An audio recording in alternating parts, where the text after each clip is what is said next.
Hi human, it's me, Octopus. Welcome to my world.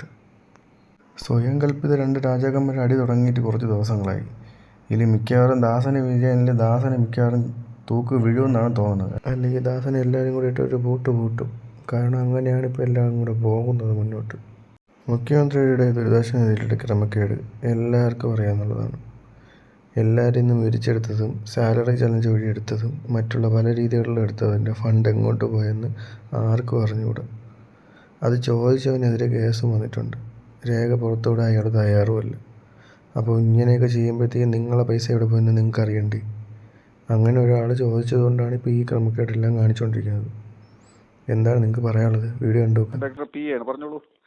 ഞാൻ എൻ്റെ പേര് അഖിൽമാരാണെന്നാണ്. ഞാൻ കഴിഞ്ഞ ദിവസം ഈ KSFE വിദ്യാശ്രീ പദ്ധതിയുമായി ബന്ധപ്പെട്ട് ലാപ്ടോപ്പ് വിതരണം നൽകിയതുമായി ഞാൻ സോഷ്യൽ മീഡിയ വഴി ഒരു സംശയം ഉന്നയിക്കുകയും ഇന്നലെ മുഖ്യമന്ത്രി അതിനൊരു മറുപടി പറയുകയും ചെയ്തിട്ടുണ്ടായിരുന്നു.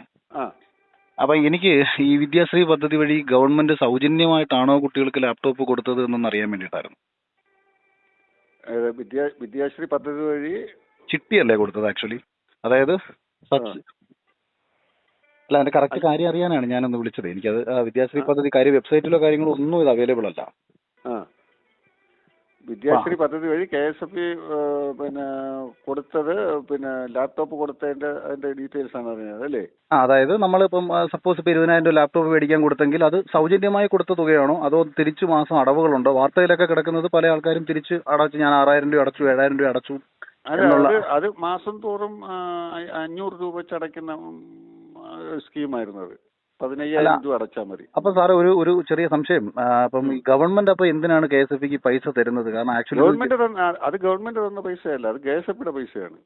അല്ല, മുഖ്യമന്ത്രി ഇന്നലെ പത്രസമ്മേളനത്തിൽ പറഞ്ഞത് ഗവൺമെന്റ് ആ ഒരു ഭാഗം തെറ്റാണ്. ഗവൺമെന്റ് തന്നതല്ല, അത് KSFEയുടെ പദ്ധതിയാണ്. ഈ തുക കോവിഡ് കാലത്ത് സാമ്പത്തികമായി പിന്നോക്കം നിൽക്കുന്ന വിദ്യാർത്ഥികൾക്ക് പഠനാവശ്യത്തിനായി ലാപ്ടോപ്പ് വാങ്ങാൻ KSFEക്ക് നൽകിയ തുകയാണ്. കുടുംബശ്രീ അവൻ്റെ ആസനത്തിൽ കമ്പിട്ട് ഊത്തി അതിൽ തീട്ടം ഉണ്ടാകാൻ നോക്കിയിട്ട് അവൻ്റെ തീട്ടം വാരി എറിഞ്ഞപ്പോഴത്തേക്കും ഇപ്പം തെവിട്ടി കിടക്കണം. ഓരോന്ന് ക്രിയേറ്റ് ചെയ്യാനുള്ള പിരിവ് നടത്തിക്കൊണ്ട് ഓരോ ആൾക്കാർക്ക് വയ്യാതാകുമ്പം പിരിവ്, പിന്നെ മോക്ക് കൊണ്ടുവന്ന ഒരു IT പാർക്ക് ഉണ്ടാക്കാൻ പിരിവ്, ദുരിതാശ്വാസ നിധിയിൽ നിന്ന് പിരിവ്, എല്ലാം കൊണ്ടൊന്നും തെവിട്ടി വന്നുകൊണ്ടിരിക്കുക തന്നെ.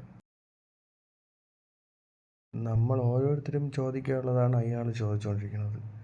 അയാൾ പൈസ കൊടുത്തിട്ട് തന്നെയാണ് ഇപ്പോൾ 1.5 ലക്ഷം രൂപ കൊടുത്തിട്ട് തന്നെയാണ് ഇപ്പോൾ വ്യക്തമായി ചോദിച്ചുകൊണ്ടിരിക്കുന്നത്. ഇല്ലെങ്കിൽ അയാൾ പറഞ്ഞിട്ടുണ്ടല്ലോ. ഇല്ലെങ്കിൽ ചോദിക്കും, നീ കൊടുത്തിട്ടാണെന്ന് ചോദിക്കണമെന്ന് ചോദിച്ചാൽ അയാൾ വ്യക്തമായി കൊടുത്തതിന് ശേഷം തന്നെയാണ് ചോദിക്കുന്നത്. ചോദിക്കാനുള്ളത് എല്ലാം വ്യക്തമായി ചോദിച്ചുകൊണ്ടിരിക്കും. ഈ ഫണ്ടുകളെല്ലാം കൂടെ കൊണ്ടുവന്ന് ഒരു തേങ്ങ ലാപ്ടോപ്പ് ഉണ്ടാക്കി കൊടുത്ത് നാട്ടുകാരെ മൊത്തവും പറ്റിച്ച് അതിൽ നിന്ന് ഫണ്ടെടുത്ത്, ഈ ദുരിതാശ്വാസ നിധിയിൽ നിന്ന് ഫണ്ടെടുത്ത്, ഓരോ പ്രളയം ഉണ്ടാക്കാനും ഫണ്ടെടുത്ത്, അതിന് ക്രിയേറ്റ് ചെയ്യാനും ഫണ്ടെടുത്ത്, റോഡ് മൊത്തം ഇല്ലാതാക്കാനും ഫണ്ടെടുത്ത്, അതിനെ വൃത്തിയാക്കാനും ഫണ്ടെടുത്ത്, എല്ലാം കൊണ്ടുപോയി ഇയാൾ ഏത് ആസനത്തിൻ്റെ ഇടയിൽ ഏത് പാർട്ടിക്കാരൻ്റെ ഇടയിൽ കൊണ്ടുവന്ന് വയ്ക്കണമെന്ന് ഓരോ ഫണ്ടും ദുരിതം അനുഭവിക്കുന്നവർക്കാണ് കൊടുക്കാനുള്ളത്. അല്ലാതെ ഇയാളെ കുഞ്ഞമ്മലെ വീട്ടിലെ മറ്റുള്ളവർക്കും അമ്മമാർക്കും അച്ഛന്മാർക്കും കൊണ്ടുവന്ന് കൊടുക്കാനുള്ളതല്ല. എത്രയൊക്കെ മൂടി വയ്ക്കാൻ ശ്രമിച്ചാലും സത്യം ഒരു സമയത്ത് പുറന്തള്ളി വെളിയിൽ തെവിട്ടി തന്നെ വരും. അപ്പോഴത്തേക്കും എല്ലാം കൂടെ കൊണ്ടും തൂങ്ങുമ്പോഴേ നിങ്ങളൊക്കെ പഠിക്കുകയുള്ളൂ. കേട്ടോ?